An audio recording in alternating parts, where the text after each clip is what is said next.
Bienvenidos todos a Club de Prensa Ecuador. Soy Ruth del Salto, como cada miércoles hablando de los temas que tienen que ver con nuestro país, con nuestra región. Estados Unidos y Ecuador han lanzado operaciones militares conjuntas en contra de organizaciones terroristas que operan en Ecuador. Ha sido el comandante del Comando Sur de los Estados Unidos, el general Francis Donovan. Se ha reunido el lunes pasado, el 2 de marzo, en la capital, en Quito, con el presidente Daniel Noboa. Y esta operación ya ha empezado a efectuarse luego de esta visita. En un comunicado, el Comando Sur de Estados Unidos ha señalado que las acciones constituyen un poderoso ejemplo del compromiso de los socios de América Latina y el Caribe para combatir el flagelo del narcoterrorismo, y ha destacado que tanto Ecuador como Estados Unidos están tomando medidas decisivas frente a grupos que, afirmó, han sembrado violencia, corrupción en nuestro hemisferio. Vamos a hablar sobre estos operativos más adelante, uno de nuestros temas en Club de Prensa Ecuador. Mientras tanto, vamos a conocer cuál es la situación de los ecuatorianos en Medio Oriente. Varios países de la región, aliados de Estados Unidos, han vuelto a registrar ataques indiscriminados con misiles, con drones, por parte de Irán. Hay zozobra, hay nerviosismo, espacio aéreo cerrado, hay turistas atrapados. Pero más allá de eso, tenemos cifras. Aproximadamente 2.500 ecuatorianos residen en 4 países de la zona de conflicto actualmente en Medio Oriente. Según la Cancillería de Ecuador, ha revelado que 800 de ellos viven en Israel, pero hay otros. En Club de Prensa Ecuador tenemos testimonios también de cómo se están resguardando ante la ofensiva de Irán.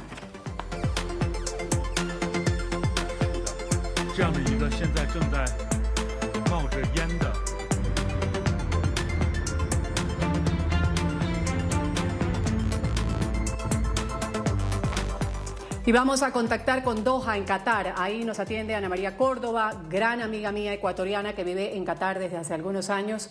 Un país seguro que ahora tiene un ambiente absolutamente distinto. Ana María, bienvenida al canal internacional NTN 24. Mi querida Ruth, buenas tardes por allá, por aquí buenas noches. Gracias por tu invitación. Aquí pues nos encontramos en un momento complicado, diría yo, complicado de nuestras vidas, de nuestras familias.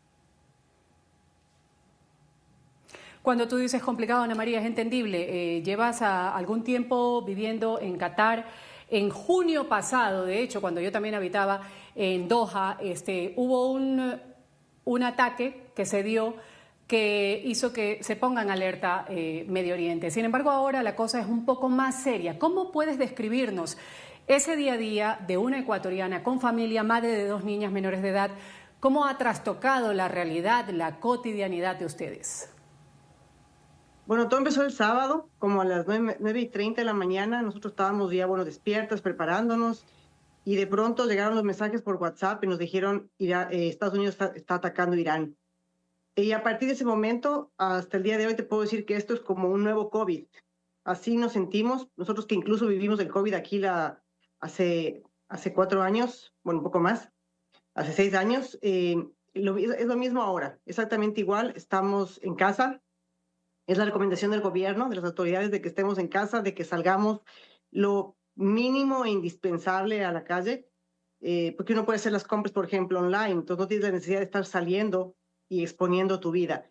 A nivel familiar, en mi caso, estamos viviendo muchas incertidumbres. Mi esposo, como tú sabes, es piloto, y a él en este momento toda esta situación la tomó por sorpresa en Chicago. Él estaba aterrizando en Chicago cuando pasó todo esto, y en este momento está tanto él como otros 12 pilotos varados en la ciudad de Chicago, esperando las decisiones de la empresa, y claro, sin saber cuándo lo volveremos a ver. Entonces, para uno es complicado, para mis hijas también, como tú mencionaste, son pequeñas. Tratamos de quedarme siempre con él todo el momento. Ellas ya están en educación virtual. Automáticamente el domingo empezaron con educación a distancia. También ya están acostumbradas a ellas a esa educación vía remota. Entonces también durante el día se mantienen bastante ocupadas, y aparte después de eso juegan. Entonces están en su mundo pero súper conscientes de lo que pasa alrededor. A ratos vienen y me dicen, mamá, escuchamos un boom, escuchamos una explosión. Entonces, ellas ya saben lo que hay que hacer. En este caso, en este país, como tú bien sabes, no estamos acostumbrados o no tenemos un búnker, como tal vez es el caso de Israel. Lo que hacemos es irnos al baño. Aquí los baños, un lugar donde no haya ventanas, porque lo que nos han recomendado es alejarnos de las ventanas y nos quedamos en el baño hasta que pase toda esta locura y siempre comunicándonos entre toda la comunidad vía WhatsApp, entre todos los grupos, tratamos de apoyarnos y de ayudarnos. Ana María, bueno, nosotras como latinoamericanas sabemos los problemas que tenemos en nuestros países, en nuestra región.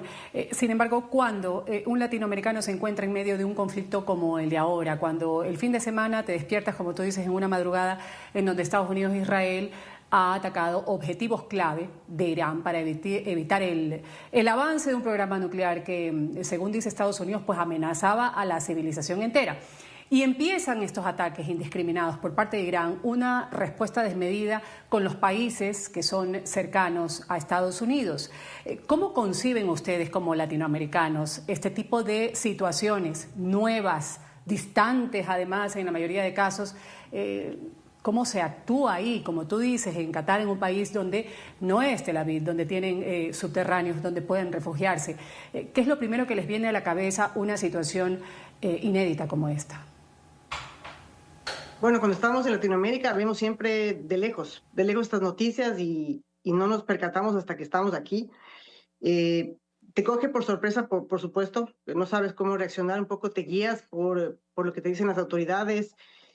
Como te decía, como no hay un búnker, entonces buscas un lugar donde solo haya paredes o un parqueadero subterráneo. En caso de mi edificio no lo tengo, entonces tengo que quedarme aquí en el baño, pero siempre estoy en un piso 13, en un piso alto. Entonces, simplemente tienes que resguardarte en un lugar lo medianamente o aparentemente seguro de lo que creemos nosotros y esperar. Otra opción sería irnos a las estaciones de metro, pero en mi caso estoy caminando como a media hora. En carro estaría menos tiempo, pero no voy a arriesgar mi vida y la vida de mis hijas hasta salir a la estación de metro. Todas las explosiones que ha habido han sido interceptadas en el aire, en su gran mayoría. Entonces, lo que sí escuchamos es una explosión, o han sido también interceptadas ya desde la frontera. El día de hoy, por ejemplo, hemos pasado mucho más tranquilos, no ha habido explosiones, no se ha escuchado al menos. Eso nos da un poquito más de tranquilidad y de esperanza de que puede pasar algo en los próximos días que nos dé un poquito más de tranquilidad. Aquí hay muchas familias que están desesperadas, muchos quieren salir vía terrestre por la frontera de Saudi, pero también es un riesgo el salir a la carretera y no sabes qué te puede pasar hasta llegar a la frontera. Claro, y hablando de eso, del cierre del espacio aéreo, que es lo que hace que muchas personas que llegaron de paso quieran regresar a sus países de destino, o en el caso de quienes viven, el 80%, hablando solo de Qatar, de la comunidad es internacional. Muchas personas desearán tomar un avión, en tu caso retornar a Ecuador, a un sitio seguro. La situación sigue siendo muy peligrosa, según tenía aquí pues, en los apuntes. Qatar confirmó ayer, de hecho, que impidió varios ataques iraníes en el aeropuerto internacional de Doha, uno de los mayores de toda la región. ¿Cómo la gente está concibiendo ahora? Tú dices, a través de redes sociales nos comunicamos, pero sí, se puede ir por tierra a Arabia Saudita, pero de ahí, ¿cuál es el siguiente paso? ¿A dónde puedes ir para tomar un vuelo si estás en Medio Oriente? ¿Ustedes tienen esa confirmación por parte de las autoridades, esa orientación, o están un poquito esperando a ver qué sucede en las próximas horas, los próximos días, que las aguas se calmen? Lo que empieza a rodar un poco en redes sociales y más que nada en los grupos de WhatsApp son incluso ya empresas que te ofrecen el servicio de llevarte de aquí directamente desde la puerta de tu casa hasta Riyadh. Aproximadamente $1,500 es el costo, sin contar con el tema de las visas, si es que tu país necesita, que en el caso para nosotros de Ecuador sí lo necesitamos. Y nosotros tendríamos que tramitar el momento que llegamos a la frontera la visa para poder ingresar a ese país. Llegas a Dammam y de ahí tienes que ir 6 horas más hacia Riyadh por tierra. Entonces tampoco es tan fácil. Y en Riyadh la opción sería coger un vuelo hacia Europa o hacia Estados Unidos. Es la única forma que podamos salir en este momento del país. El aeropuerto está cerrado aquí, el de Doha. Claro, pero ¿y esos servicios? Ese servicio es el Y que te esos están servicios, Ana ofreciendo, María, pero perdona que te a interrumpa, tu riesgo. ¿cómo son? Es básicamente por Ajá, tierra. El servicio pero que ¿qué vas reciben en una, son qué te empresas ofrecen? ¿Ir que en una tienen, cápsula blindada?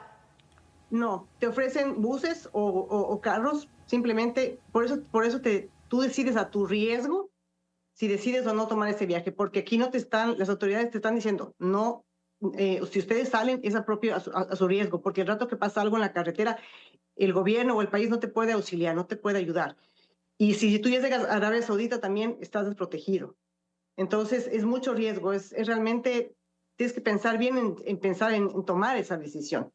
Y por aire es imposible, el aeropuerto está cerrado, entonces la única opción sería vía terrestre hasta Arabia Saudita y de ahí tomar un vuelo, pero bajo tu riesgo total, es tu decisión. O sea, es un tema voluntario, que mucha gente Claro. ya lo ha hecho incluso, Y y dicen que no ha habido problema, pero nunca se sabe. claro, claro, eso ya es una decisión muy personal.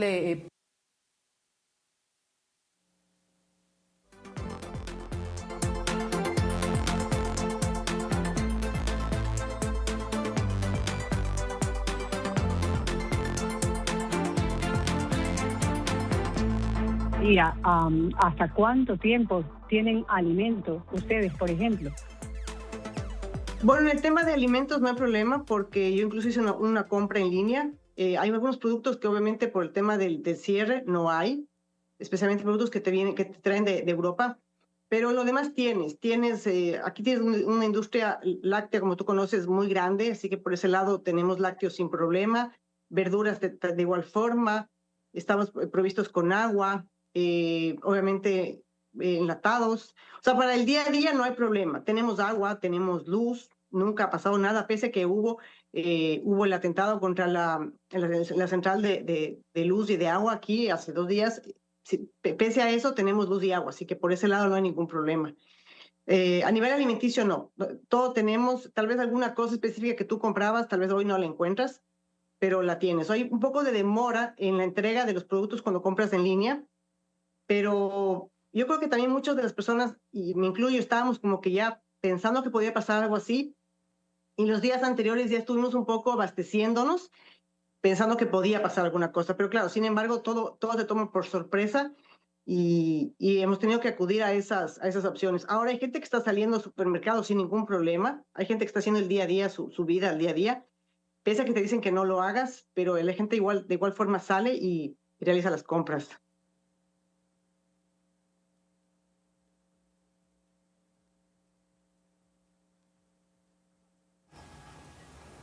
Ana María Córdoba, una amiga ecuatoriana que vive en Doha, en Qatar, contándonos un poco la situación, el ambiente familiar, lo que se vive internamente cuando hay estos ataques indiscriminados por parte de Irán a los países en la región. Entre esos está Qatar. La situación de muchas familias, Ana María, como tú bien lo decías al principio de esta entrevista, los esposos pilotos de aerolíneas que ahora, pues con el cierre del espacio aéreo, están varados en otros lugares. Cuán difícil es eso también, esa situación en medio de la incertidumbre. Es duro, es muy duro porque ahora uno viene a ser papá y mamá y de alguna forma siempre estar con una sonrisa para tus hijas, para tu familia, porque tu familia también está muy preocupada. Cuando ellos despiertan del otro lado del mundo, en este caso del Ecuador, que para mí son 8 horas menos, cuando ellos me llaman, que para mí son las 2, 3 de la tarde, claro, yo ya tengo un agotamiento de todo el día y siempre tratar de decirles todo está Claro. bien, porque claro, ellos van a ver las noticias y van a estar asustados, pero simplemente tratar de darles esperanzas y contarles la realidad, porque tienen que saber la verdad, pero simplemente tratar de tener esperanzas y de que pronto va a acabar. Eso es, Ana María, esperanza. Te mando mi abrazo cariñoso, como cada día te lo manifiesto, hasta Doha, hasta Qatar, a toda la comunidad ecuatoriana, a toda la comunidad latinoamericana, a todos los latinos que están en medio de esta situación complicada actualmente en Oriente Medio. Y lo que tú dices, la esperanza, que eso es lo último que se pierde. Que así sea, que todo vaya mejor, que nada empeore. Y gracias por este testimonio, Ana María Córdoba, ecuatoriana, residente en Qatar. Gracias por haber estado con nosotros aquí en Club de Prensa Ecuador. Gracias a ti, Ruth, muchas gracias y un abrazo grande. Abrazo enorme. Voy a una pausa comercial. Enseguida volvemos con estos operativos conjuntos que se dan ahora en el Ecuador entre Estados Unidos para acabar con el narcoterrorismo que tiene amenazado el hemisferio. Volvemos con ese tema enseguida. Continuamos con Club de Prensa Ecuador por NTN 24, el canal de las Américas. Seguimos aquí en Club de Prensa Ecuador. Estados Unidos y mi país, Ecuador, han realizado operaciones militares conjuntas contra organizaciones designadas como terroristas. En un comunicado, el Comando Sur ha señalado que estas acciones constituyen un poderoso ejemplo de compromiso de los socios en América Latina y el Caribe para combatir, dice el comunicado, el flagelo del narcoterrorismo. Ha destacado que ambos países están en esta lucha en contra del terrorismo, de quienes han tenido amenazados a la región, y van a tomar medidas decisivas frente a estos grupos que han sembrado violencia y corrupción también en el hemisferio. Esta decisión, dicen, es importante para la ampliación de los ataques del ejército unilateral contra embarcaciones que se han dado en el Mar Caribe, por ejemplo, en el Pacífico Oriental, las que el gobierno de Donald Trump acusa de transportar drogas.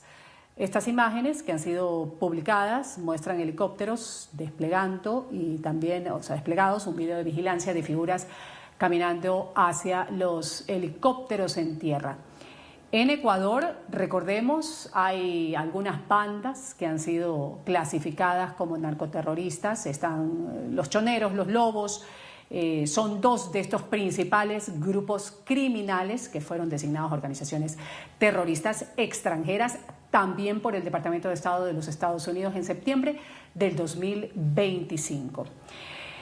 ¿Cómo se da esta decisión? Bueno, esto después de una visita que se tuvo el día lunes. El presidente Noboa recibió en el Palacio de Carondelet al general Francis Donovan, el jefe del Comando Sur estadounidense.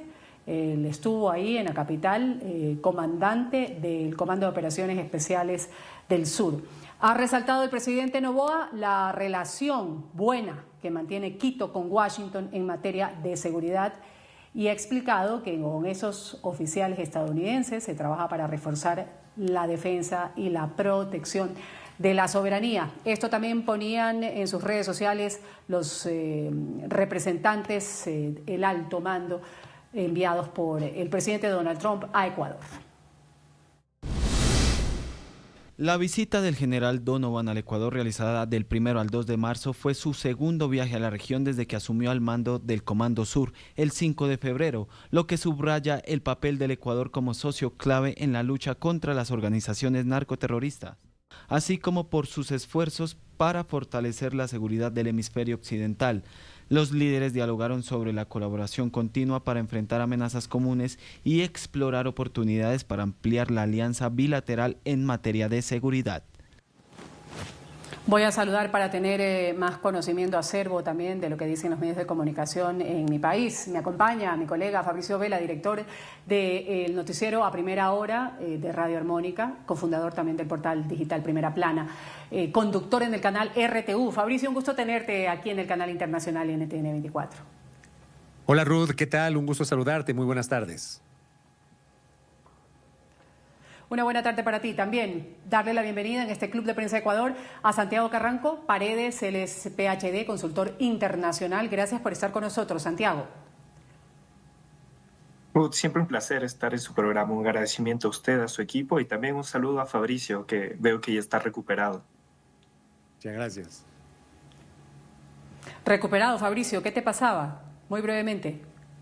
Tuve una complicación derivada de una apendicitis aguda y estuve 5 días en la clínica, 2 en UCI y estoy, digamos, en proceso de recuperación. Estuve 2 semanas fuera del aire y a eso se refiere Santiago, a quien le envío un abrazo y gracias por la gentil referencia de lo que pasó. Pero bueno, ahí estamos poquito a poco, Ruth. Gracias, Fabricio. Gracias y por reincorporarte además a tu labor periodística y hacerlo compartiendo con nosotros las noticias de nuestro país aquí en el canal internacional NTN 24. Entonces, hay un operativo que se ha desarrollado, se dio a conocer en altas horas de la noche casi la madrugada del día miércoles, Estados Unidos y Ecuador realizando operaciones militares conjuntas. ¿Qué ha trascendido sobre esta operación? Después, para comentar además lo que en su momento decía el ministro del Interior, John Reinberg, que estamos en guerra, como si no fuera suficiente todo lo que pasa a nivel mundial, sino también hablar de ese término que pone en alerta a cualquiera dentro de nuestro país. Vamos a hablar específicamente de estos operativos conjuntos, Fabricio. Creo que hay que poner el contexto debido. Ecuador ha cumplido ya 2 años desde la primera ocasión, el 8 de enero del 2024, que el presidente Noboa declaró el primer estado de excepción de su administración gubernamental. Y luego al día siguiente, el 9 de enero, cuando declaró al país bajo conflicto armado interno. 2 años y un poquito más en los cuales se han desarrollado una serie de operativos y sin embargo 2025 terminó como el año más violento de la historia del Ecuador en cuanto al número de muertes violentas. Nunca antes se había ubicado Ecuador con esa cifra de más de 9.100 personas asesinadas por diversas circunstancias. Ahora bien, en las últimas horas se han generado varios episodios. El primero, la decisión del presidente de la República de extender por 60 días adicionales el estado de excepción en varias jurisdicciones provinciales. 9 provincias bajo el argumento de que hay una reconfiguración de grupos delictivos. Ese decreto ejecutivo fue emitido el último fin de semana.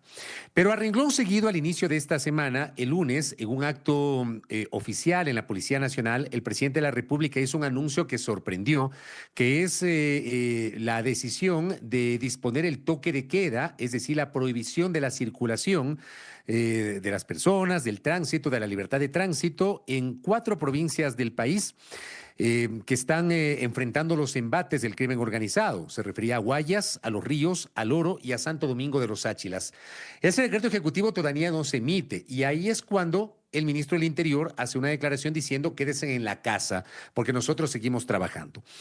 Ayer en la mañana ocurre una operación denominada Costa, a través de la cual, según el gobierno, tras un año de investigación, se logró desarticular una estructura delictiva vinculada a la mafia albanesa que estaría operando en el Ecuador y que presuntamente contaminaba contenedores en los puertos del país para enviar droga a destinos internacionales. Incluso personajes políticos de la provincia del Oro, que es una provincia costera del Ecuador, limítrofe con la provincia del Guayas, fueron parte de las detenciones y de las acciones por parte de la Policía Nacional. Tuvimos también la reunión del presidente de la República con autoridades del Comando Sur de los Estados Unidos, de la cual no hubo declaraciones, y luego, pues, el día de ayer se conocieron de estas operaciones conjuntas entre Ecuador y Estados Unidos. ¿Por qué es importante el contexto? Porque pese a todo lo que estoy señalando, hasta este minuto que estamos conversando, 14 horas con 28 minutos hora de Ecuador, el gobierno ecuatoriano no ha emitido una sola declaración respecto de la confirmación o de la oficialización de la operación que se habría efectuado anoche. De hecho, durante toda la jornada, en los diferentes chats, tanto de la Cancillería, cuanto del Ejército, cuanto del Ministerio del Interior, donde interactuamos los periodistas con los comunicadores institucionales, se han planteado preguntas y simplemente hemos recibido silencio. Hasta este momento no existe ningún tipo de información oficial sobre el alcance de esta operación conjunta entre Ecuador y los Estados Unidos. Claro, y dicen que no trascienden muchos detalles pormenores de la operación para no poner en alerta a grupos criminales, pero siempre resulta insuficiente el hecho de no comunicar, más que sea salir, decir, esto es lo que está pasando sin dar o ahondar en mayores detalles, pero lo que en reiteradas ocasiones se ha pedido es que salgan a decir algo, para que la gente se quede también un poco tranquila, qué es lo que está sucediendo. No es solo informarlo por redes sociales. Ahora, durante los últimos años, como bien lo decía Fabricio, la violencia criminal se ha disparado ciertamente en el Ecuador, estos grupos a los que se señala, los lobos, los choneros. Una de las principales preocupaciones, además de los ciudadanos, sucesos como el asesinato en su momento del candidato presidencial Fernando Villavicencio, sangrientos motines carcelarios que dejan decenas de muertos, enfrentamientos entre bandas armadas en Guayaquil y muestran este deterioro que tenemos justamente en la seguridad. De hecho, esta semana el gobierno central decretó, como también lo expresa Fabricio, toque de queda en estas 4 provincias, pero ¿hasta qué punto estos toques de queda nos han dejado algo de resultados, Santiago? Claro que sí, Ruth. Podremos hacer una serie de lecturas sobre todo lo que está pasando. En efecto, nos hemos acostumbrado a vivir en estados de emergencia y los toques de queda cada vez son más comunes. Esto claramente merma también una economía que está afectada justamente desde la pandemia y que no nos hemos podido recuperar. Pero más allá de eso, creo que es importante algunas aclaraciones, porque como usted bien lo dijo, el ministro de Interior dijo que estamos en una guerra. No obstante, para ya ser claros directamente a lo que se refirió Fabricio, que fue el primer decreto sobre estado de excepción, el decreto 110 y 111 de la primera presidencia de Daniel Noboa, nos decía que se declaraba un conflicto armado interno. No obstante, esto hay que acordarnos. Después la Corte tuvo un voto salvado diciendo que en efecto hay un estado de emergencia, pero las causalidades no pueden ser de un conflicto armado interno por una simple razón, porque el conflicto armado interno que se rige bajo el derecho internacional humanitario no puede ser declarado por ninguna presidencia o por ningún gobierno, sino es circunstancial, eso simplemente pasa. Entonces, en ese sentido, sabemos que discursivamente se habla de que estamos en un conflicto, de que estamos en una guerra contra el narcotráfico, que es cierto, que creo que no solamente Ecuador, sino todos los países quieren acabar con este fenómeno social, pero legalmente no es esta figura de derecho internacional humanitario de que existe un conflicto. Y ahí es importante también mencionar lo siguiente.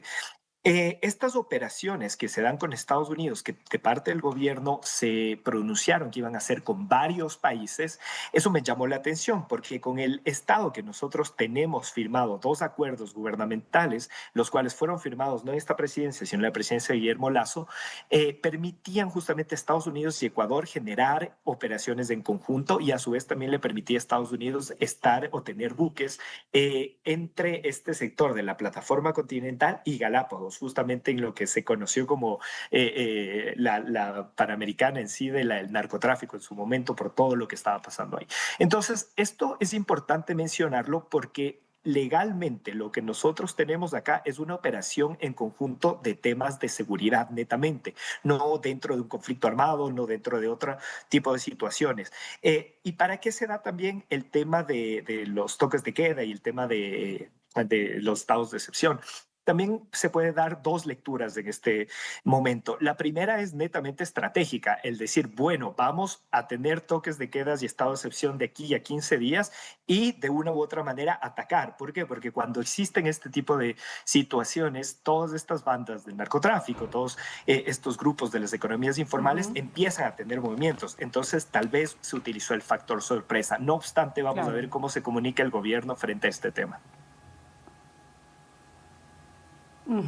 Eso lo que tiene que ver con la implicación de las operaciones Estados Unidos-Ecuador a nivel nacional, local, el narcotráfico en el hemisferio occidental. Santiago, no quiero pasar la oportunidad de preguntarle un hecho noticioso, todo lo que se está viviendo en el mundo, este ataque indiscriminado de Irán en los países que son aliados de Estados Unidos en Medio Oriente, todo este operativo que lleva Estados Unidos e Israel en contra de Irán para detener un poco lo que está sucediendo, estas intenciones de armarse nuclearmente. Y quiero citar, para que después lo comentemos, lo que dijo la portavoz de la Casa Blanca, que aseguró que el gobierno español ya ha accedido finalmente a cooperar con el ejército de los Estados Unidos. Ha sido Caroline Leavitt que ha confirmado la colaboración de Pedro Sánchez un día después de que el presidente Donald Trump sugiriera imponer un embargo comercial a Madrid, precisamente por esta negativa que tuvo en su momento Pedro Sánchez a permitir que aviones estadounidenses utilicen bases navales y aéreas operadas conjuntamente.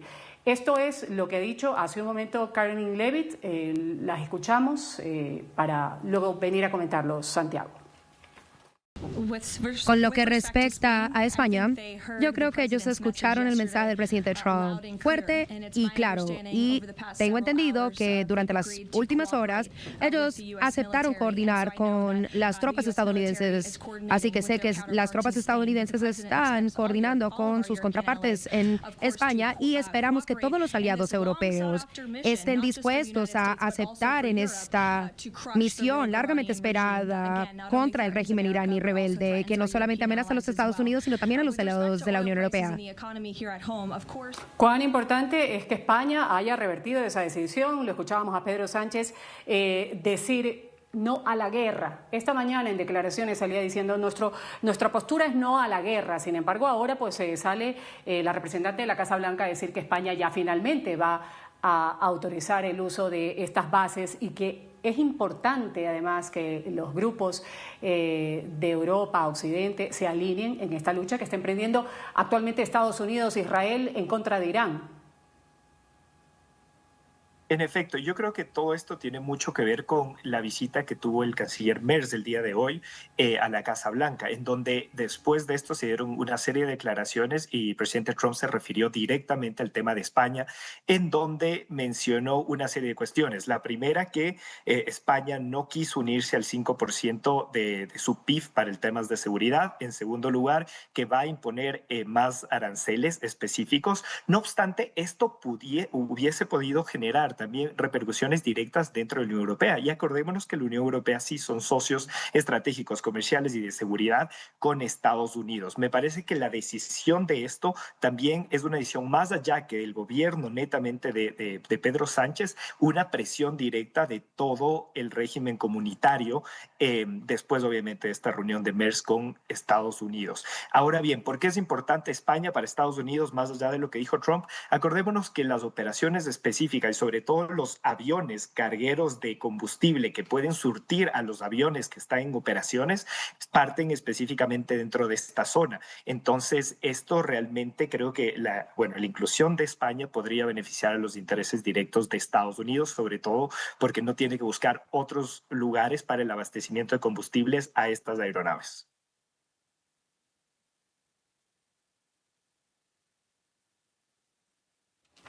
Vamos a irnos a una pequeña pausa comercial. Esto es Club de Prensa Ecuador, hablando de lo que sucede en mi país, en Ecuador, también lo que sucede a nivel global. Esto a propósito mencionábamos lo que se ha dado la portavoz de la Casa Blanca, que ha dicho hace pocos minutos, este miércoles en rueda de prensa, que España ha acordado cooperar con el ejército estadounidense un día después de que el presidente Donald Trump sugiriera imponer un embargo comercial a los españoles, a Madrid. Estamos hablando de muchos productos que, por supuesto, habían generado reacciones por parte de quienes hacen ese comercio, precisamente por la negativa que tuvo en su momento el gobierno de Pedro Sánchez de permitir que aviones estadounidenses utilicen bases navales y aéreas operadas conjuntamente en el sur de España. Hasta el momento, según lo cita diario El Mundo, Moncloa lo ha desmentido, nuestra posición no ha cambiado en lo absoluto, cita este medio de comunicación, lo ha dicho el ministro de Exteriores, según puntualiza este medio, José Manuel Álvarez. Vamos a una pequeña pausa, volvemos enseguida. Continuamos con Club de Prensa Ecuador por NTN 24, el canal de las Américas. Quédense en sus casas. Estamos en una guerra, estamos dando pasos decididos en el combate contra el narcotráfico y los grupos delictivos, así que es fundamental y necesario que permanezcan en sus casas en los horarios que el señor presidente ha dicho, que es a partir de las 11 de la noche que comienza el toque de queda y hasta las 5 de la mañana desde el 15 de marzo hasta el 31 de marzo. ¿Qué pasa con quien... Fabricio, ya estábamos escuchando, es necesario que permanezcan en sus casas, dice el ministro del Interior, John Reinberg, sobre este toque de queda en 4 provincias del Ecuador. El gobierno de Noboa sostiene que la medida es absolutamente necesaria para reforzar seguridad y golpear a grupos criminales en medio de la ampliación del estado de excepción que se ha dado ya en algunas provincias de nuestro país. Va a regir esta medida a partir del 15 de marzo hasta la medianoche del 30 de marzo del 2026. ¿En dónde va a ser, Fabricio? Provincias del Guayas, El Oro, Santo Domingo y Los Ríos. Dice el gobierno, al menos eso argumenta John Reinberg, que es el que más habla, ministro del Interior, a la lucha junto a aliados en la región, tanto en operaciones militares y policiales, que marcan la siguiente fase del combate. Eso es lo que dice. Marca la siguiente fase del combate. ¿Qué espera la ciudadanía de estos toques de queda, de estas nuevas disposiciones que se dan al respecto?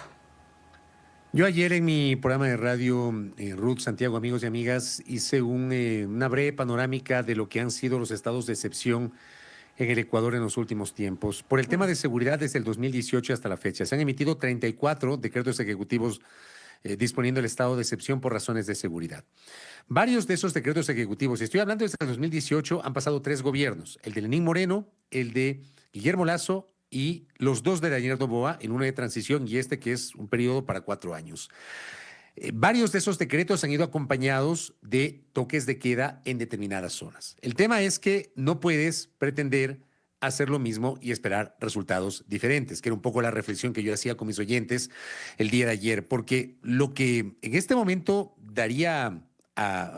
parece, es que se están tomando las mismas decisiones y se esperarían resultados completamente distintos cuando en el pasado han fracasado. El toque de queda en varias zonas, tanto parroquiales cuanto cantonales y provinciales del país, no surtió el efecto esperado por las autoridades. Los estados de excepción, que como dice la Constitución deben ser excepcionales, es decir, temporales, se han convertido en parte de la cotidianidad. Y aunque, por supuesto, el común de los ecuatorianos, seguimos insistiendo que nuestra principal preocupación es la seguridad. Seguimos siendo críticos respecto de la efectividad de la seguridad, pero cómo no apoyar cualquier acción que signifique devolvernos la paz. Al mismo tiempo, le exigimos al gobierno ecuatoriano que presente resultados concretos. No se los ha presentado y yo quiero reiterar algo que dije en la primera parte. El año pasado se cerró 2025 como el año más violento de la historia del Ecuador en materia de muertes violentas y no se ve ningún tipo de cambio adicional para este año más allá de esta colaboración que no ha sido transparentada con los Estados Unidos. Por ahora no sabemos el alcance de esa cooperación, no sabemos tampoco el alcance del toque de queda, porque el toque de queda, que fue anunciado al mediodía del pasado lunes, se ha quedado por ahora en un anuncio, no se ha traducido en la emisión del decreto ejecutivo correspondiente para, por ejemplo, saber cuál es el alcance, cuáles van a ser las limitaciones, cuáles van a ser las excepciones, porque ya aparecieron representantes de diversos sectores productivos, de la cadena logística, a plantear excepciones porque, claro, un toque de queda significaría una afectación a la cadena logística. Entonces son resquemores, son dudas, son interrogantes que se han planteado a partir de esos anuncios por parte del presidente de la República que, como digo, no se han traducido en la emisión del decreto ejecutivo correspondiente.